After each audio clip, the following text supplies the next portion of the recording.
from the CyberHub bunker and studio, you're tuning in to the CyberHub podcast. And now for your host and CISO, James Azar. Well, hello, everyone, and welcome to another great episode of the Practitioner Riff here on the CyberHub podcast. I've got a very special guest this morning on the show, Mr. Erich Kron. He's the security awareness advocate over at my friends at KnowBe4. Eric, good morning. Happy Thursday, brother. One day closer to Friday. Yeah, no kidding. And we're coming up on the Thanksgiving week, which is going to be pretty fantastic. As long as there's no massive security incidents, then you're right. Right. Yeah. History ever times that kind of thing for holidays, right? Yeah, history tells us that that's just not always the case. Folks, if you're loving the show, please make sure to subscribe. We're live on LinkedIn, Facebook, YouTube, Twitter, and Twitch. So go check it out there. We're also on your favorite podcast listening platform, CyberHub Podcast. Look us up. Also, Veteran November. Last episode airs tomorrow with my good friend Ken Foster. Today we've got a really awesome episode. Laylee Brown, is the veteran I'll be speaking with today at 2 p.m. Eastern. Please make sure to check it out. Awesome series. I wish I could have done more of these. I didn't have the bandwidth this year, but hopefully next year we'll get it done. A really great series. Eric, I know you're a vet as well. Yep, absolutely. Disabled vet, U.S. Navy. Well, thank you for your service, good sir. I really appreciate it, and I need to have you on next year's Veteran November, man. Hey, just let me know. I'm down for it. So, folks, before we get started on today's show, quick shout out to our friends over at KnowBe4 for their support of the program. If you're tuning in, good morning. We'll say good morning to Stephen, who's with us. Also, good morning to Mr. McQuiggan, who's privately texting at this point as he's overseas enjoying the lovely accommodating travel of wearing a mask on a large tube at 40,000 feet in the air. Good morning to Mr. David Vaughn, who's with us as well. All right, folks, we've got a really busy show, but before we do that, time for a tradition we call on the show Coffee Cup Cheers. I've got my beautiful double espresso. Eric, what are you drinking, buddy? I got coffee in here. It's much needed coffee too. What kind of coffee are you drinking, though? This is Folgers. It's Folgers. It's the good stuff. Wow, you're fancy. I am. No, I'm all about quantity over quality when it comes to coffee. I'm not a coffee fan, but it gives me what I need in the morning. So I love it. Well, folks, Coffee Cup Cheers. Your Folgers, my Illy, Cheers. I think we are the complete opposite, right? Because I'm for quality over quantity. Although I do drink a lot of double espressos, a ton of them. Yeah, I drank so much coffee in my Navy career that I think I overdid it. I got a lifetime supply because I worked mids in the Navy too. So it was just constant coffee. I drink it now when I need a swift kick in the butt, which I needed this morning. So, hey, here we are. Eddie's with us from Dallas, Texas. Hey, Eddie. Thanks for being here, buddy. All right, let's start off with this one because I think this is an unbelievable story. I was working late last night. I think like most security professionals, there comes a time where we just do our best work at night.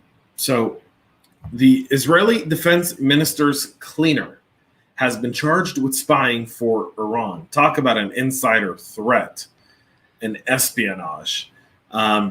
A man who's employed in the home of Israeli defense minister and a good friend of the show, actually, Benny Gantz, was charged Thursday with attempting to spy for the Black Shadow hackers who purportedly linked to Iran.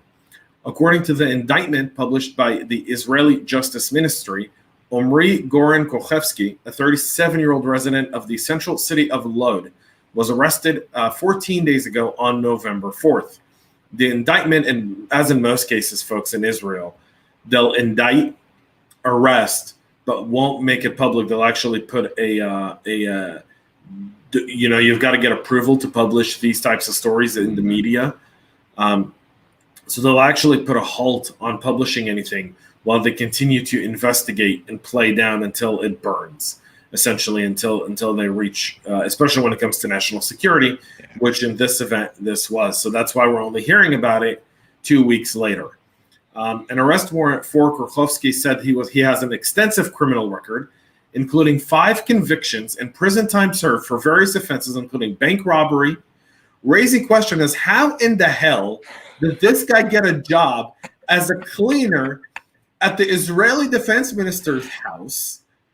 And by the way, before the current administration, Benny Gantz was slated to be the next prime minister. He was the deputy prime minister to Benjamin Netanyahu. So in a separate statement, the Shin Bet Domestic Security Agency said Krakowski never gained access to classified material and therefore did not successfully share state secrets. That's like asking someone like, how did we get hacked? Well, we had 2-factor authentication. You're like, shut up. What does one have to do with the other? Yeah. This is truly crazy. I mean, somebody with that background being allowed in that close proximity in a home of somebody with that much sensitive information, the whole, well, they didn't have access to classified information. Well, here's the deal about classified materials. There's classified materials, but there's unclassified that is very sensitive as well. I mean, it doesn't have to have the stamp on it for it to actually be damaging, especially when you pull together multiple pieces of unclass. It can all of a sudden become a pretty spooky thing. Plus, he's in the guy's house, man. I mean, really cleaning the guy's house. He's taking out his garbage. So let's just say he crumbled up a classified document, threw it in the trash can. Here comes the cleaner, sees a crumbled up classified document in Benny Gantz's trash can, opens it up, goes, oh, here's how we're going to strike Iran. Right. So what was interesting about this one to me when I was looking at it too is that although he had this criminal past, which should have been a big red flag, this was somewhat a crime of convenience, right? So he saw a story about an attack or something there was the attack previously, and then he reached out to this group, the Black Shadow group, and said, hey, by the way, if you want to throw some money my way, I'll send you some stuff. And he sent kind of like the proof of life stuff, right? Pictures of the guy's desk, pictures of the family, stuff like that, personal, to prove that he was actually in there. And I think it's interesting that, he hadn't been recruited previously, but he reached out to them to do this. And the idea being that he was going to drop a USB thumb drive, put it in a machine there, to give some access to these folks to get into. So whether or not he had access to classified materials, who cares? He had access to the hardware, right? And what do we say about if you can get to a physical server or a physical piece of gear, it's owned, right?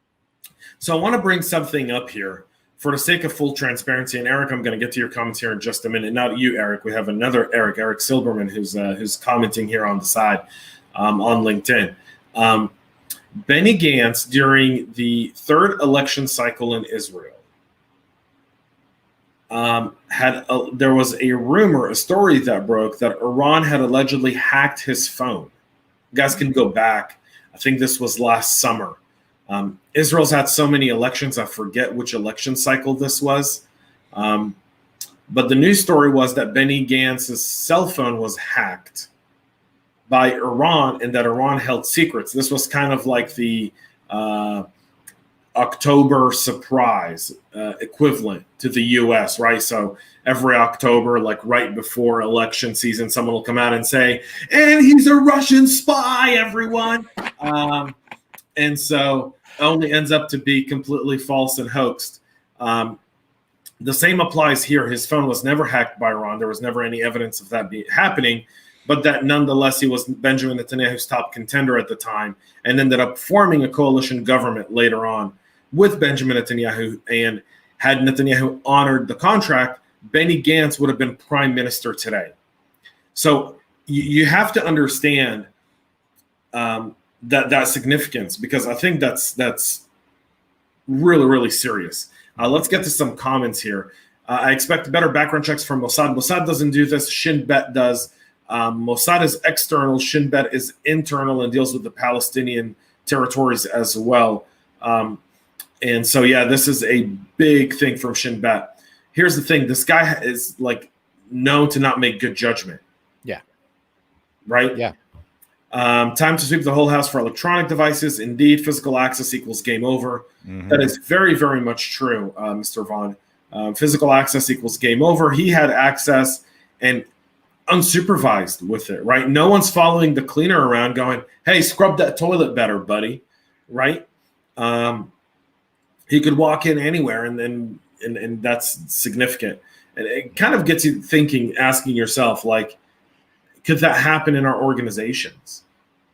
Yeah, when I was a security manager of the 2nd Regional Cyber Center, Western Hemisphere, U.S. Army organization. We did AD for CONUS and network infrastructure, things like that. And we were in an area, we processed classified materials, things like that. We had a cleaning crew that came through. And people thought, some people thought we were over the top with what we did. I mean, they'd come into a room and we would yell, uncleared, because we would have to secure our classified materials. And we had somebody walk with them everywhere they went as they're cleaning stuff. And a lot of people thought, well, this is kind of over the top, right? This is dumb. It's waste of time, whatever. It's a cleaning crew. We've been seeing them for years.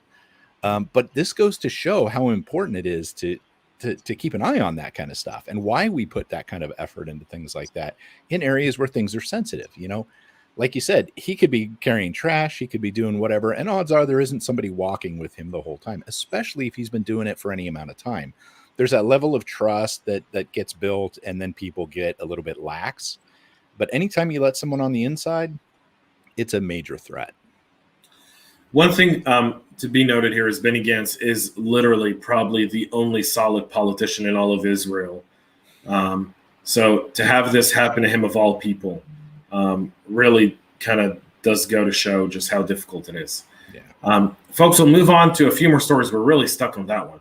Russian ransomware gangs are starting to collaborate with Chinese hackers in unusual activity. Long story short, it seems like the Russian cybercrime gangs are starting to get a little crackdown locally from the Kremlin.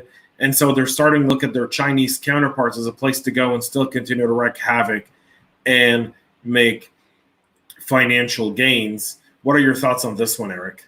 Yeah, not too long ago, the Groove ransomware group made a shout out and a call to other ransomware gangs to say, all right, let's focus on US and UK interests because of the 31 country coalition that we're forming and all the heat that we've been putting on this with ransomware. And one of the things that he said in there while they were getting this all together is we need to make sure that we don't attack China, period. So we'll go after the U.S. interests, we'll go after UK, we'll go after other countries. Let's focus on those that are involved in here, but do not attack China, because if our own Russian government starts cracking down on us, we may need a place to go. And so it's interesting to see that kind of forming in here as well. And we're seeing more and more of these kinds of groups working together. So, what was it? Samsung not too long ago, I think it was, that got hit with ransomware. It was not long after a Qbot infection. Right. And they basically determined that Qbot was, they didn't get it all out, and that was the door in. So we're seeing these groups starting to work together through botnets, through other things like that, in order to get into organizations. So the way that they're collaborating is getting scary. I mean, it's been bad. We always look back and we go, man, this is a really bad time for ransomware, for whatever. And then 2 years later, we're like, the good old days. If we look back to WannaCry, when ransoms, I think the top ransom at WannaCry was like $600 or something like that per machine. That's as high as it ever went. And now we can just go, the good old days, right? Yeah. Good morning, Ed, who's with us. Coffee cup. Cheers to Christoph. Thank you for being here, buddy. Jack says, I had believed that TA-505 was a Russian and China nexus, but not enough corroborating evidence to support the assessment. It's not far-fetched.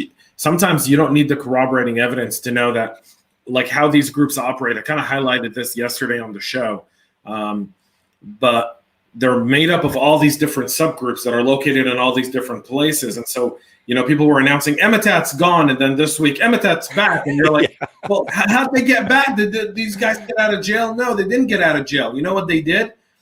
They were a bunch of different, decentralized groups working with everyone having a responsibility, and these guys essentially, some of that group that wasn't arrested, that wasn't taken down, took what they had and recreated it. And so you're not going to get it. You're not going to get away from it. We do know one thing to Jack's comment here is it's only a matter of time where we see collaboration between threat groups like China, Russia, and Iran. I mean, why not? All of their goals is to take down the West. Why would they not work together? I believe this has been going on. So let me give you a few things. One, we know that before President Trump ordered the hit on Qasem Soleimani and took him off the battlefield, Qasem Soleimani's entire Al-Quds Force cyber task force was trained by the Russians.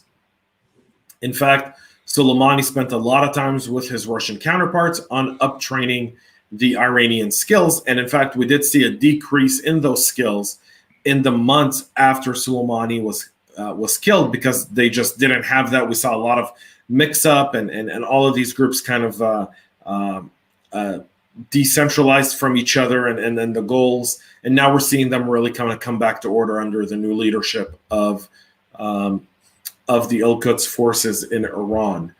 We also know that China now has a vested interest in Iran, especially after the Afghan pull. Yeah.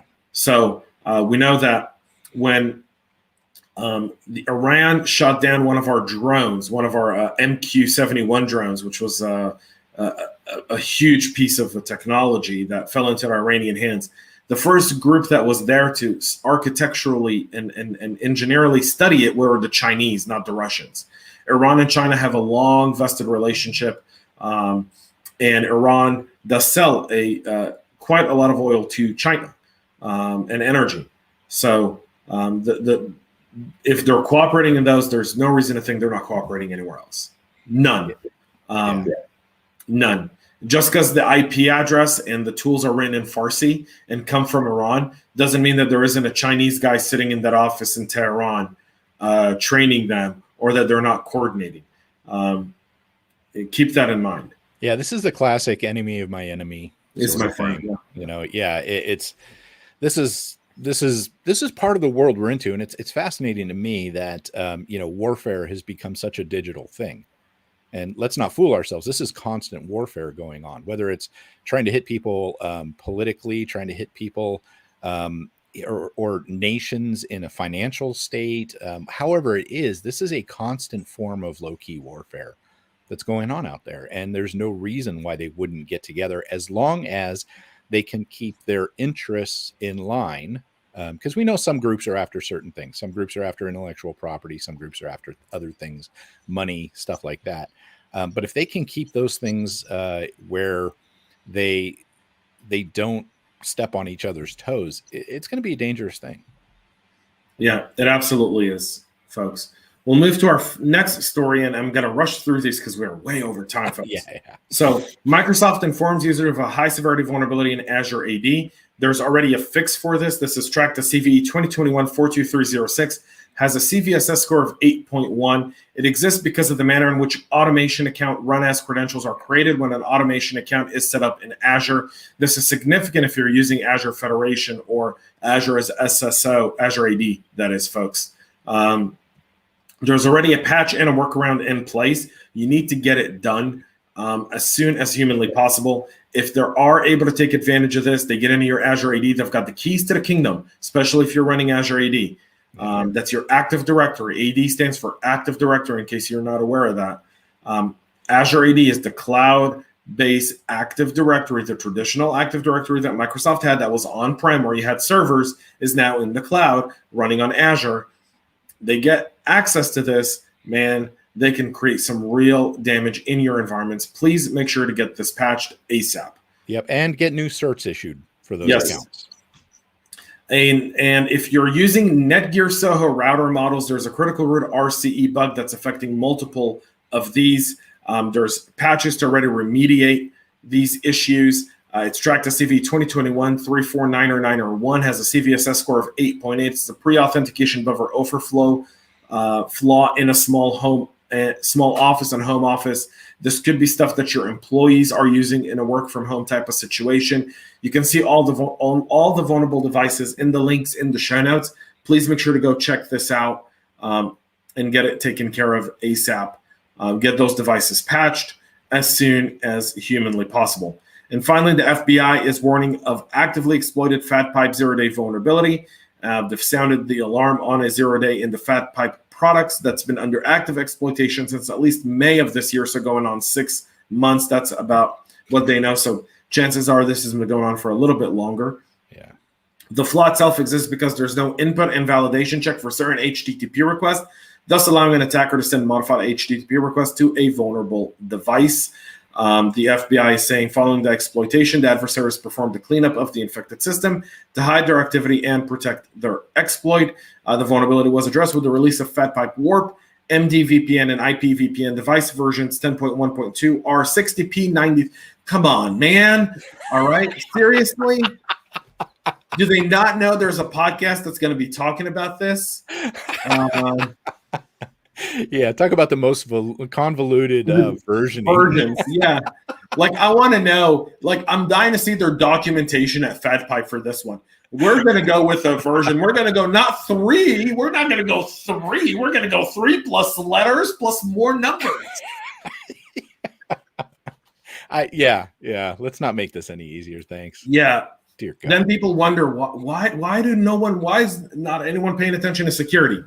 Yeah. You're over here briefing your leadership on this. Well, you see in 10.1.2 our 60P93, blah, blah, blah. You know, I mean, yeah, everybody's phased out by the time you hit, yeah.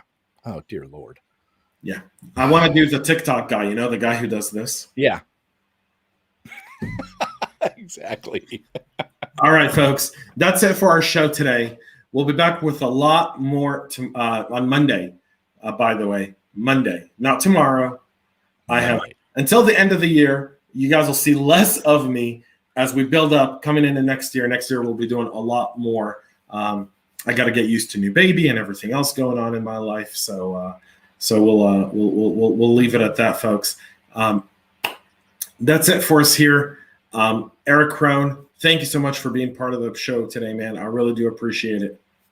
Always a pleasure. Thanks for having me. Thanks for coming on board. Everyone have a great rest of your Thursday. Have an awesome, awesome weekend. Get some rest. Most importantly, stay cyber safe. Cheers.